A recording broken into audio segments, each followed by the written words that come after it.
بسم الله الرحمن الرحيم. السلام عليكم ورحمة الله وبركاته. داود الكسر ولا ولا كان غرفينتا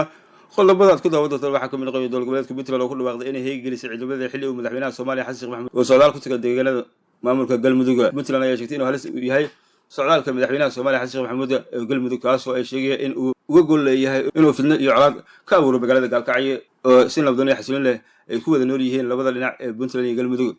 دول قبلات كبنتلني واحد شيء إنه هي بحي جلس عند بدأ الدفاع بنتل وحنا dadweynaha reer Puntland ku wargeliyay inay u diyaar garoobaan in dawladda ay qaadayso talaabooyin dheeri ah oo lagu adkeynayo amniga guud ahaan Puntland gaar ahaan amniga magaalada Galkacyo iyo deegaanada hoos yimaada ayaa lagu yiri war saxaafadeed golow ka soo baxay madaxweynaha Puntland sidoo kale maamulka Puntland ayaa waxa uu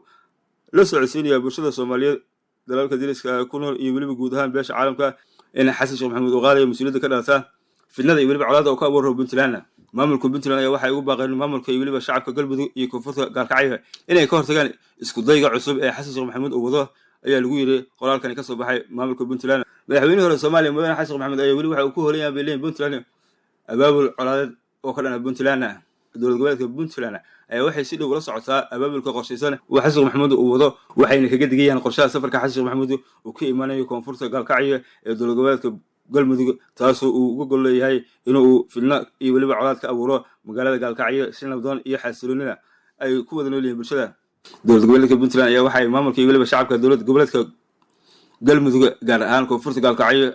uga mahad celinayaan kaalinta weyn ay ka qaateen ilaalinta nabadda iyo waliba ka hortagga isku dayadii qorshaysnaa ee Xasan Sheekh Maxamuud uu ku doonayay inuu qallaaso amni darro ku abuuro magaalada Galkacyo si uu uga dhaliyo siyaasadiisa waxayna ugu baaqeen maamulka iyo waliba shacabka galmudug ee koonfurta Galkacyo inay ka hortagaan isku dayada cusub oo Xasan Sheekh Maxamuud uu wado sidoo kale dowladda Puntland ayaa waxay la socodsiinaysaa ummadda Soomaaliyeed dalalka dariska iyo waliba guud ahaan beesha caalamka in Xasan Sheekh Maxamuud uu qaadayo mas'uuliyadda ka dhalata colaadii halkaasi ka abuurata Puntland ayaa waxay walaac xoogan ka muujinaysaa xaaladda maxaabiista ciidamada maamulka Somaliland oo ku xiran magaalada Laascaanood iyadoona ku adeeyay maamulka waqooyi bari in uu maxaabiista soo adeegsanayo dan siyaasadeed iyo waliba dhaqaalo wasiirka dhalinyarada waliba ciyaaraha dowladda Puntland Maxamuud Caydiid Diiriya ayaa sheegay in maxaabiista laga helay dhaqaale su'aal gelinaya habka loo maareynayo lacagaha lagu talagalay daryeelkooda maxaabiista ayaa waxa lagu yiri waa saacana badan waa la maalayaa ayaa la yiri hay'adda bisha ayaa maalinkiiba hal askari waxay ku bixiysaa $9 100,000 ayaa bishii maamulka ay ku qaataan maxaabiista ay u dheeritahay dowladda nidaamka gooniga ay sida siyaasadda lacag ugu qaadanayaan wasiirka ayaa ku yidhi maamulka waqooyi bari in halkii maxaabiista loo mari lahaa hanaanka sharciga loo adeegsanayo dana dhaqaale isagoona ku baaqay in sac loo baro dambiyada loo haysto maxaabiista ciidida ayaa si gaar ah u xusay dhacdooyinka dilalka iyo waliba tacdiida la xiriira dagaalada Laascaanood isagoona haddii maxaabiista loo haysto dambiye ciidida ayaa si gaar u xusay dhacdooyinka dilalka iyo waliba tacdiida la xiriira dagaalada Laascaanood isagoona sheegay in haddii maxaabiista loo haysto dambiye ay tahay in la mariyo hanaanka cadaaladda oo shacab loogu saleynayo xogta rasmiga ah haddii maxaabiista la maxkamadeeyo waa in loo maxkamadeeyaa dambiyadii ay galeen oo run ah oo la sheegay ayuu yiri wasiir Caydiid isagoona ku baaqay in la cadeeyo dambiyada loo haysto maxaabiistaasi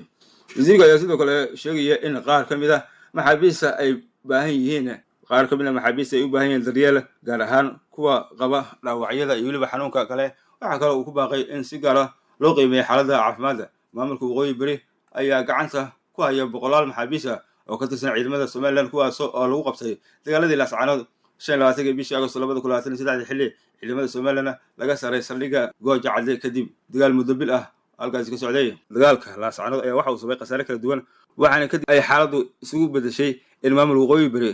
ay gacanta ku dhigaan ciidamada iyo waliba saraakiisha maamulka Somaliland maamulka waqooyi bari ayaa hore waxa uu sheegay inay sii deynayaan maxaabiista iyagoo isweerarsanaya maxaabiista kaga xiran halka dhanka iyo waliba Somaliland waxaana ay sheegayaan in qorshayaasha ay dhexmarayaan Somaliland iyo waliba waqooyi bari ay doonayaan in maamulka Hargeysa iyo waliba maamulka waqooyi bari ay isweerarsanayaan maxaabiista laakiin si lahayd taasi qorsheedu ma caddo oo wali madmadow ayaa ku jira daawadayaal inta ayaan ku soo koobiyay wararkeena gurfaynta daawada dub muuqaalkan ku soo gala subscribe share like comment daawashada waa ku maasantahay